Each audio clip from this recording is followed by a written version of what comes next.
sobat-sobat dan teman-teman anak rantau di Jerman dimanapun kalian berada. Ketemu lagi bersama saya Novi.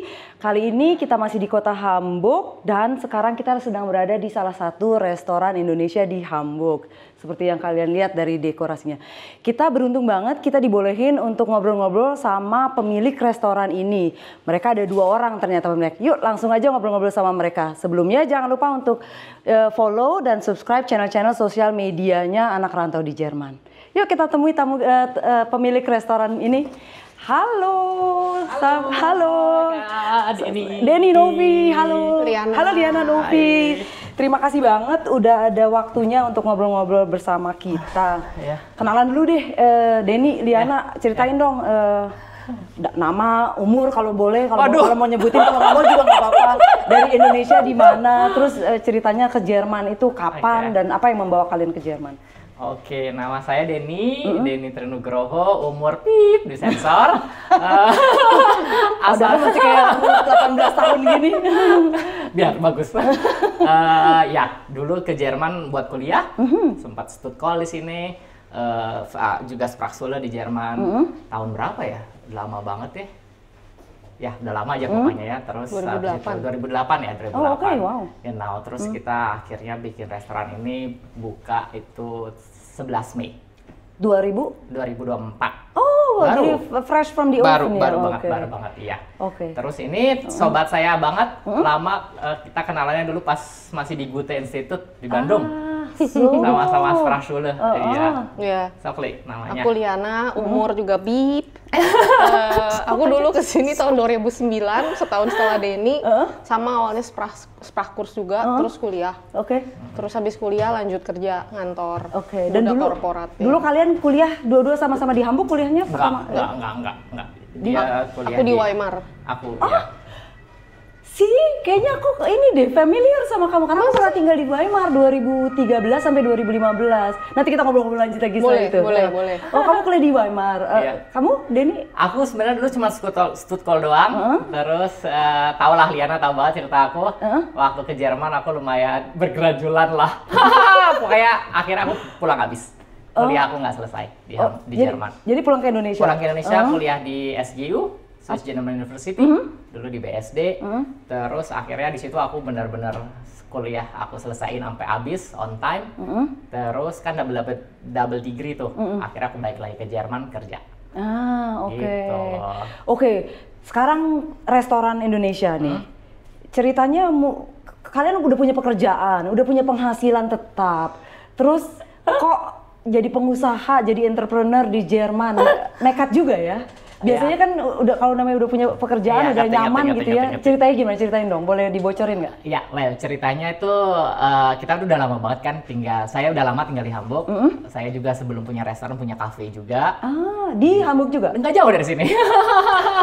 masih ini baru ini Erweiterung gitu. Iya, salah satunya gitu. Akhirnya saya udah ada background lah di gastronomi itu kayak gimana karena dulu perkuliahannya juga hotel and tourism ya di Indonesianya. Habis itu saya setelah 2 tahun kerja di company besar untuk sama juga perhotelan, hotel chain dari Amerika. 2 tahun saya di sana manajemen trainee, udah itu dapat kesempatan buat bikin bisnis cafe. Emang dari dulu saya pengennya sih buka usaha buat kerja, usaha sendiri. Cuman dulu juga nggak pernah kepikiran mau buatnya tuh di Jerman gitu loh.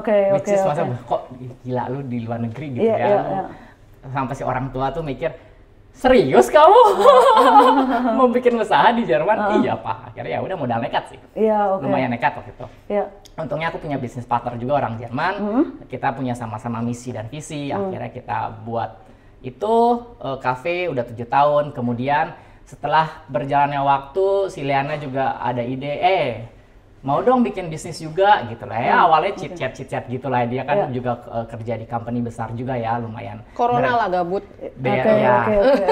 Sebenarnya gara-gara corona kita punya banyak waktu, cafe saya 8 bulan tutup.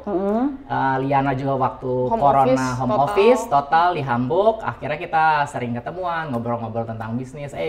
Hamburg tuh gede loh, Indonesianya. Terus kayaknya bikin restoran Indonesia di tengah kota tuh satu hal yang bagus. Gitu. Prospeknya bagus ya, gitu ya.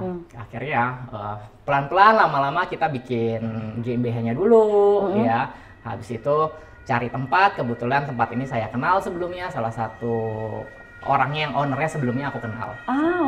Oke. Yang ini.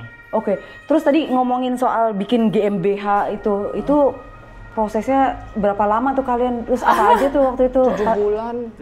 Oke. Jadi ya itu yang lanjut dari yang Denny itu kan awalnya kita benar-benar cuma asal ngomong gitu kan. Kayak berawal dari dia kayak mungkin pengen lebih maju lagi usahanya. Kalau aku sebenarnya dari ketakutan sih. Gara-gara pas zaman corona kan banyak yang di layoff kan. Aku ngelihat sendiri gitu teman kantor aku di layoff 80 orang dalam 1 hari. Aku ngelihat mereka pergi tuh aduh ini kalau misalnya suatu saat kena ke aku kan kayaknya gawat juga ya gitu. Jadi dan dari dulu tuh namanya kekuatan manifesting kata-kata. Dari dulu aku dari SMA ngomong kayaknya kau punya kafe sama restoran kecil lucu ya. Kekuatan manifesting aja terus di kepala terus pas ngobrol sama Denny juga udah punya kafe, udah pengalaman terus ya akhirnya kita ngobrol-ngobrol terus ya jadi kan enak tuh perpikiran terus akhirnya ya dia juga keidean kayaknya kalau misalnya mau bikin usaha mendingan kita sekalian bikinnya secara legal hitam di atas putih semua harus jelas daripada perorangan gitu nanti kalau misalnya amit-amit ke depannya ada apa-apa kan nggak ada yang tahu. Betul. Jadi makanya kita bikin GmbH dulu. Ya, tapi Liana sebelumnya nggak ada pengalaman di bidang gastronomi? Nggak ada. Aku arsitek dan desainer. Iya, oke. Belok banget. Nggak nyambung. Balik ke syarat-syarat surat-surat itu apa yang dibutuhin kalau aku pengen kalau di Indonesia kayaknya buka restoran nggak se-complicated, nggak sesusah di sini ya. Di sini aku pikirannya kayaknya mungkin mereka ada satu buku nih kalau mau buka bisnis baca buku ini penuhin semua syarat-syarat ini. Betul. Boleh dibocorin nggak dulu syarat-syaratnya apa yang harus kalian penuhi? Yang pertama adalah untuk membuat usaha emang ada banyak cara ya. Salah satunya adalah GmbH. Bisa juga Angel Person, bisa juga tapi kan kita bikin GmbH supaya haftungnya itu liability-nya itu terpisah antara privat sama bisnis. Betul. Itu namanya GmbH kan, Gesellschaft. Habis itu akhirnya kita memutuskan untuk itu. Kenapa? Karena bisnis is bisnis, privat is privat. Itu terpisah. Ya, kita bikin GmbH itu pertama kita ke lawyer dulu. Ya, kita tuh bikin appointment ke pengacara. Di pengacara itu langsung kita ngomong apa sih yang Liana mauin, apa sih yang Denny mauin, apa sih yang investor mauin, semuanya harus tertulis jelas. Berapa poin-poinnya, poin-poin itu kekuatan share-nya berapa. Ya kan itu harus ditulis dengan jelas. Nah juga si lawyernya juga nge-bratter kita, ngasih advice. Oh kalau kayak gini tuh kayak gini. Oh misalkan pada akhir tahun pembagiannya tuh seperti ini. Nah semua itu jelas dan itu emang setiap orang sebenarnya nggak ada buku untuk men-setup seperti itu, nggak ada. Jadi kalau kita mau bikin GmbH ya udah semua orang punya interestnya masing-masing. Kemudian ya udah ngomong ke lawyernya, saya maunya kayak gini. Apakah yang lain setuju? Itu didiskusikan. Jadi sebenarnya semuanya harus diskusi internal dulu. Setelah kita semua udah setuju, baru kita ke lawyer. Jadi si lawyer itu kasarnya kayak cuman melegalisasi apa yang sudah kita diskusikan. Nah, itu ke departemen apa ya kalau mau ngedaftar GmbH? Ke lawyer gitu? Langsung ke lawyer dulu. Awal dulu cari kanselai dulu yang mau dipercayakan. Kita datang ke situ. Kita mau bikin GmbH. Oh good, sama dia dibikin saya namanya Urkunde. Urkunde itu kayak sertifikat. Itu dulu ya. Nah, habis itu mereka tulis poin A, pemilik nama GmbH bla bla bla bla. Berterisi atas nama Denny, Liana, alamat, umur semua tertulis jelas. Nah, tapi itu belum legal. Si lawyer tuh hanya membuat sebuah kayak draft. Nah, nanti harus dilegalkan ke notaris. Nah, dari notaris itu sama notaris kita legalkan secara hukum Jerman dan secara resmi terdaftar di Handelskammer Hamburg. Kalau kalian udah jadi GmbH itu kewajiban apa yang harus kalian penuhi kalau udah punya nama GmbH? Ada kewajiban yang harus kalian penuhin nggak? Sebenarnya nggak ada, cuman yang pasti yang namanya Steuererklärung itu diwajibkan. Kan bisa aja kita mau bikin GmbH tapi GmbH-nya belum berjalan, bisa aja kan? Itu boleh aja. Itu boleh aja, cuman tetap harus ada pajak yang kita bilang, ini GmbH-nya belum jalan loh. Nah itu waktu mau bikin GmbH kalian udah harus punya buka rekening bank secara bisnis itu harus sudah ada semuanya. Kan itu salah satu syarat ya. Syaratnya bikin GmbH minimal 25.000 euro. Harus ada di rekening. Dan itu harus terpisah dari rekening pribadi. Iya. Harus atas nama, misalnya ini nama restoran Dedi, jadi kalian buka itu. Rekeningnya pun atas nama GmbH itu. Jadi beda dia kalau kita kan kayak privat kunde gitu kan, kalau itu ya udah Geschäftskunde gitu. Nah, untuk bisa buka rekening atas nama si GmbH itu, kalian harus punya GmbH-nya itu dulu atau sebelumnya? Paralel. Iya, jadi kita ke Anwalt dulu, dari Anwalt itu kan kita kayak punya draft, dari draft itu kita bawa ke bank, notaris, ke bank dulu. Ke bank dulu, nanti habis itu di notarisnya tuh ada surat untuk ke bank juga. Ini lagi proses pembuatan, jadi tolong buatkan rekeningnya. Nanti pada saat finalisasi, pas pencapan dan tanda tangan, si notarisnya langsung ngecek juga, draft dari lawyernya udah benar, draft dari rekening banknya juga benar. Cap. Legal tuh. Legal. Udah official, kalian boleh si boleh jalan. Lahir. Oke. Ya, tapi official lahirnya sih sebenarnya pas udah ya itu ke notaris yang bener-bener kayak disegel itu tuh baru gitu. Bener official. Yang kayak zaman dulu gitu loh, pakai lilin tuh dia. Iya. Ada pita gitu. Raja-raja zaman dulu. Oke. Itu baru official legal dan itu kita waktu itu prosesnya lumayan lama 7 bulan. Lumayan 7 bulan. Itu pengacara kalian dapat juga dari pengacara yang kamu waktu mungkin dengan pengacara yang sama waktu kamu bikin kafe itu. Oke. Itu boleh bocorin nggak biaya pengacara sama biaya notaris tuh di sini? Lumayan lah ya. Jadi udah ribuan lah. Jadi mesti kalau misalnya mau buka bisnis di Jerman tuh modal minimal mesti 30.000 euro mesti ada. Harus ada. Kayaknya itu 25 tuh udah bikin GmbH aja. Tapi tergantung sih ya, kalau misalnya nggak mau pakai GmbH cuman perorangan mungkin biayanya lebih kecil ya. Lebih kecil. Kalau pakai GmbH tuh otomatis biayanya akan lebih meledak. Cuman secara safety juga lebih aman. Lebih aman. Tuh buat perlindungan kalian juga ya. Betul. Itu kalau misalnya tadi GmbH kalau misalnya bisnisnya belum jalan, melakukan laporan pajak ditulis aja gitu. Misalnya ini apa kalian pakai ini? Pakai Steuerberater. Kita pakai Steuerberater. Itu juga ada biaya lagi ya? Ada biaya lagi. Oke. Dari gila urusin sendiri parah banyak banget. Itu tuh mendaftarkan pegawai sama pegawai udah nggak kerja lagi aja tuh kita kena biaya loh. Per orangnya, per kepala. Iya itu. Jadi emang ya pakai Steuerberater lebih enak juga. Kenapa? Karena mau nggak mau meskipun saya udah ada pengalaman di kafe, cuman Steuerberater tuh lebih tahu lah. Ya dan meringankan juga meringankan loh. Yang kayak gini tuh kayak gini Den. Yang kayak gini tuh jangan dulu. Gitu. Hati-hati ntar ada pajak ini. Jadi kita juga ada blik, ada gimana sih ke depannya tuh. Terus sejak tadi si bayi GmbH ini lahir, kapan akhirnya nih restoran ini? Itu belum selesai. Belum selesai. Kita harus registrasi. Jadi GmbH ini udah keluar. Di GmbH pun kan ada banyak kan. Ada GmbH buat trading, ada GmbH buat immobilien, itu kan beda-beda kan. Nah dari situ kita mulai nge-kerucut pada saat di Handelskamernya. Ini GmbH-nya tuh buat apa? Kita buat Handels und Gastronomie, itu terjelas. Itu PT-nya.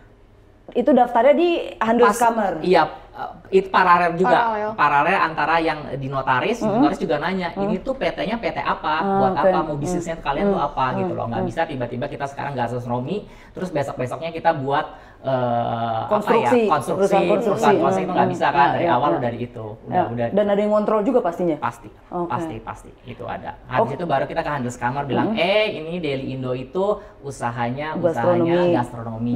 Nah, entar sama dia baru dikasih, udah ada GmbH-nya, pemiliknya siapa ini. Nah, baru sama dia dicatat lagi ada Handelskammernya. Gitu. Di perdagangan lah kalau di Indonesia tuh. Banyak banget ya. Dan itu ada biayanya lagi, dapat nomornya lagi, nanti dapat begitu dari waktu itu IHK juga kita daftar kemana, harus Arbeitsagentur juga kita harus daftar biar dapat Betriebsnummer. Jerman, birokrasi. Segala macam. Berlapis-lapis.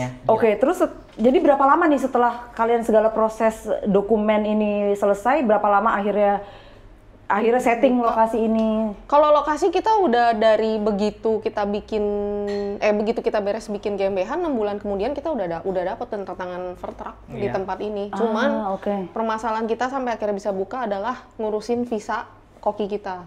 Itu visa, luar biasa itu. Luar biasa. Itu parah banget. Kayak kita tuh waktu itu sialnya aku ngurusin visa dari mulai November dengan harapan bulan Januari, paling lambat Februari dia udah bisa di sini dan kita udah bisa go gitu langsung. Ternyata zongnya dari pihak kita ya ada salah dari kita juga sih, kita nggak ngecek lagi kali ya, karena kita kayak udah pede, oke semua udah lengkap, bikin termin ke kedutaan di Jakarta, nggak taunya per 1 Januari ada aturan baru. Dan kita nggak tahu dan nggak diinfoin sama sekali. Jadi pas ke kokinya udah nyampe kedutaan, datang ke termin dengan PD-nya, atau ini mana dokumen yang ini, kita bingung, itu dokumen apa? Ini form yang dari kok kita nggak tahu gitu. Ternyata ada dikasih sama dia nih aturan 1 Januari 2024 tuh harus ada ini dan kita jadi back to zero ceritanya. Iya, jadi dari situ kita harus bikin termin baru, ngurusin lagi, dan bikin termin di kedutaan kan tahu sendiri ya. 1 bulan. Jadi kita waktu itu nunggu untuk dapat termin berikutnya 1,5 bulan. Jadi sebenarnya awalnya kalian mau buka awal 2004. Iya. Terus Maret akhir tuh kita rencana buka. Februari akhir bahkan waktu itu. Soalnya termin yang bakal itu Januari awal, kita kasih spare 2 bulan, Februari akhir go. Ternyata datang dia ekstra loh Mbak Kadek dari Bali terbang ke Jakarta ke kedutaan pagi-pagi, ngasih semua dokumen yang kita udah siapin. Ternyata dibilang salah. Kita kasih GmbH, Grund dan semua Ausfile semua udah kita kasih. Waduh, stres. Nah, itu kita langsung stres banget sih. Karena ini kan mitenya jalan terus. Iya, ini kan kita udah mulai bayar dari Januari 2024. Terus tadi kan sempet ceritain tadi ada investor. Boleh dibocorin nggak investornya orang Indonesia, orang Jerman? Orang Jerman. Ada orang Jerman. Orang Jerman yang punya ketertarikan dengan budaya Indonesia pastinya. Atau kenapa dia latar belakangnya? Kenapa dia tertarik untuk saya setuju nih dengan bisnis ini kamu. Saya yakin kalian bisa ini. Karena itu geset partner saya di kafe. Karena kita mikir juga investor sebaiknya kan enaknya yang kita udah kenal kan. Kita kenal juga. Baiklah kenalnya gitu. Jadi ya udah percaya gitu. Iya, jadi di bisnis aku yang lama, yang sekarang yang itu udah ada orangnya, kita udah kenal baik. Akhirnya mau nggak bikin restoran? Wah, ya udah sama siapa? Liana mau ikutan? Oke ya udah. Cool. Kalian mau ikutan nggak? Ya kita mau ikutan. Maksudnya daripada ngambil kredit ke bank kan ya sebenarnya. Iya benar. Aduh. Aku pengen banget, masih banyak pertanyaan, tapi waktunya udah hampir habis. Mungkin Denny atau Liana mau bocorin jam buka restoran kalian biar banyak yang mau kesini, ada sosial media kalau ada yang mau di-share, biar nanti kita bikin ini deh wawancara berikutnya biar untuk lebih memperdalam. Iya, silakan dikasih tahu jam buka. Deli Indo Restoran di Barkastrasse 8 Hamburg, di tengah kota, tepatnya depan Alster. Jam bukanya hari Senin kita tutup. Selasa sampai Jumat jam 17 sampai jam 21.30, hari Sabtu jam 15 sampai jam 22, hari Minggu dari jam 15 sampai jam 21. Wow, cool. Terima kasih banyak buat waktunya. Main ya. Terima kasih. Oke, teman-teman dan sobat-sobat anak rantau di Jerman, berikut tadi obrolan kita dengan Liana dan Denny, pemilik restoran Deli di Hamburg, yang udah cerita sedikit-sedikit tentang pengalaman mereka gimana caranya buka bisnis di Jerman. Mungkin mereka bisa kontak juga ya melalui Instagram kalau ada yang mungkin ada orang Indonesia lain yang juga pengen buka bisnis di sini, mungkin mereka bisa belajar dari kalian. Oke, sampai ketemu lagi di podcastnya Anak Rantau di Jerman berikutnya. Bye-bye. Bye. Oh ya, Instagramnya Deli strip bawah Indo. Instagramnya. Siap. Terima kasih.